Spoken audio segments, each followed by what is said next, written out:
Someone asked the question, what books would you recommend I read in order for me to think more scientifically? And I'm going to change that actually. I'm going to recommend to you three books that will help you think more reasonably and apply it more philosophically, enlightenedly in your life.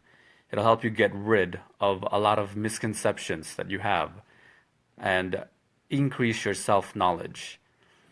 And the key word here is the word think. So I'm going to have a more philosophical approach. And I think it'll be better for you because while you're thinking about applying things more scientifically rather than unreasonably, I'm going to help you think more scientifically by applying reason and evidence into your thinking, aka philosophy. So the first book I'll recommend is a book called Atlas Shrugged. It'll help you understand the way the world works in a lot of ways and change the way you portray your life. A philosophical approach, but it's also a novel. So it'll be much easier for you to digest. And that book is by Ayn Rand. The book's called Atlas Shrugged. The second book I'll recommend is a book, it's a novel again, and it'll help you reframe the way you think about how we portray love. It's about a man that was born and lived a different life as in he lived in Mars, and then he found himself on Earth and found himself discovering the ways we do things, how we do politics, religion, and relationships and love. And he questioned them, and it'll help you go through questioning things, why you do the things you do, along with him.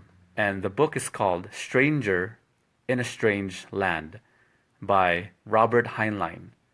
Very good book.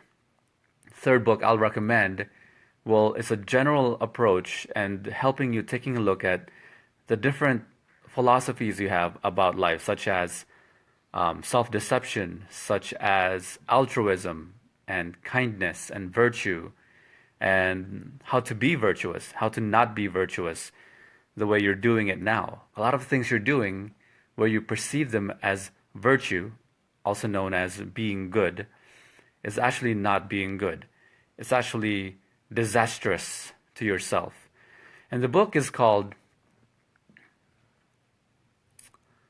Virtue of Selfishness, one of my favorite books by Ayn Rand. Virtue of Selfishness.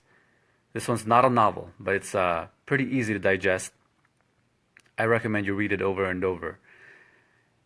Those are the three books. I'll recommend you one more bonus book. This book is absolutely amazing, one of my favorite books. And the book will help you think about the way you portray relationships and talk about concepts like love, happiness, enlightenment, and how you think about sex and why you have sex and why the man has sex and why the woman has sex and why they're different, and how you portray relationships because of how we think about things and how we portray ownership. A concept we discovered about 10,000 years ago over that at the advent of agriculture. This book is very good. It'll help you and enlighten you on relationships. And the book is my book. It's called Relationships 101: Forbidden Secrets of Love, Sex, Happiness, and the Male-Female Dynamic Explained. It's not a very thick book. It's a very good book. I recommend you read it. You can get it at book.jacksolomon.com, and you can find it somewhere in my website and on my Facebook page. But go to my website, jacksolomon.com, JAXSOLOMON. Go to the menu and find book, or the link to the book, Relationships 101. That's it. And if you have any questions or questions about what I recommend you read, send me a message.